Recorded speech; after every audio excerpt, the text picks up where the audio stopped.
ایک رات جبرائیل علیہ السلام تشریف لائے اور اللہ کے حکم سے آپ صلی اللہ علیہ وآلہ وسلم کو لے کر ایک نزاکت و جمال والی سواری پر بٹھایا گیا، جسے تاریخی روایات میں البراق کہا جاتا ہے۔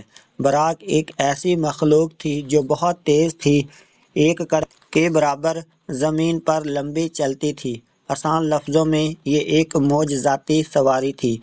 پہلے مرحلے میں آپ صلی اللہ علیہ وآلہ وسلم مکہ شریف سے روانہ ہوئے اور ایک ہی رات میں بیت المقدس یعنی مسجد اقصیٰ کے مقام پہنچے۔ وہاں آپ نے مسجد اقصیٰ میں موجود تمام انبیاء کو امام بنا کر ان کی امامت فرمائی، یعنی سب انبیاء کے سامنے آپ نے نماز پڑھی۔ اسی لمحے کی عظمت یہ بتاتی ہے کہ تمام انبیاء کی محبت اور مقام آپ صلی اللہ علیہ وآلہ وسلم کے گرد تھی۔ بیت المقدس سے پھر اللہ تعالیٰ کی طرف سے ایک نئی مرحلہ شروع ہوا۔ آپ صلی اللہ علیہ وآلہ وسلم کو آسمانوں کی طرف اٹھایا گیا۔ اس صعود کو معراج کہا جاتا ہے۔ معراج میں حضرت جبرائیل علیہ السلام آپ کے ساتھ تھے اور آپ اللہ کے پاس تک پہنچے۔ یہ سفر جسمانی بھی تھا اور روحانی بھی۔ آپ صلی اللہ علیہ وآلہ وسلم نے ایک آسمان کو عبور کیا اور ہر آسمان پر آپ نے وہاں کے رہنے والے انبیاء اکرام سے ملاقات کی۔ یہ ملاقاتیں محبت، عظمت اور علم کی علامت تھی۔ روایات کے مطابق آپ صلی اللہ علیہ وآلہ وسلم نے 7 آسمانوں میں یہ ملاقاتیں کی۔ ہر آسمان پر مختلف نبی سے ملاقات ہوئی۔ مثلاً پہلے آسمان پر حضرت آدم علیہ السلام سے ملاقات ہوئی، دوسرے آسمان پر حضرت یحییٰ اور حضرت عیسیٰ علیہ السلام سے ملے، تیسرے آسمان پر حضرت یوسف علیہ السلام، چوتھے آسمان پر حضرت ادریس علیہ السلام، پانچویں آسمان پر حضرت ہارون علیہ السلام، چھٹے آسمان پر حضرت موسیٰ علیہ السلام، ساتویں آسمان پر حضرت ابراہیم علیہ السلام کی ملاقات ہوئی۔ ہر ملاقات میں انبیاء نے آپ صلی اللہ علیہ وآلہ وسلم پر سلام بھیجا اور ان سے نصائح اور دعائیں کی۔ یہ سب ملاقاتیں اس بات کی علامت تھیں کہ تمام رسل و انبیاء حضرت محمد صلی اللہ علیہ وآلہ وسلم کے مقام عظمت کی تصدیق کر رہے تھے۔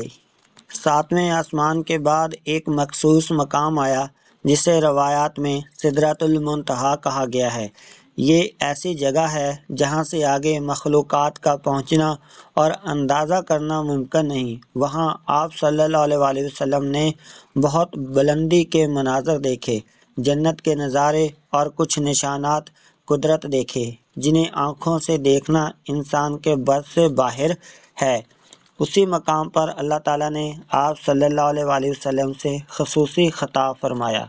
سب سے اہم وہ حکم تھا جو امت کے لیے بڑا رحمت و نعمت بن گیا، نماز۔ اصل میں پہلے اللہ نے نمازوں کی تعداد 77 تھی، مگر حضرت موسیٰ علیہ السلام نے آپ صلی اللہ علیہ وآلہ وسلم کو نصیحت کی کہ اپنی امت کو کمزور ہے، واپس جا کر کم کروا لیجیے۔ آپ صلی اللہ علیہ وآلہ وسلم کئی مرتبہ جا کر عرض کرتے رہے اور آخر میں نماز کی جو 5 وقت مقرر ہوئی، مگر اللہ نے 5 نمازوں کے برابر ثواب لکھا جو پہلے والے اعمال کے برابر ہیں، یعنی 5 نمازیں رکھ لی گئیں مگر اجر و ثواب بہت بڑا ہے۔ یہ سب کچھ ایک ہی رات میں ہوا۔ صبح کے وقت آپ صلی اللہ علیہ وآلہ وسلم مکہ واپس پہنچے۔ آپ صلی اللہ علیہ وآلہ وسلم کی امت کے کچھ لوگ حیران ہوئے، کچھ شک میں رہے، مگر بعد میں جب کچھ صحابہ اکرام کی جانچ پڑتال ہوئی، جیسے حضرت ابوبکر صدیق رضی اللہ تعالیٰ عنہ نے آپ کی طاقت و سچائی پر ایمان دکھایا، انہوں نے کہا محبت و ایمان کی وہ مثال جو ہمیں سچائی پر قائم رکھے، اور اسی وجہ سے آپ صلی اللہ علیہ وآلہ وسلم کو صدیق کا لقب ملا۔ نماز کی اہمیت، سب سے بڑا پیغام نماز کی فرضیت اور اہمیت ہے۔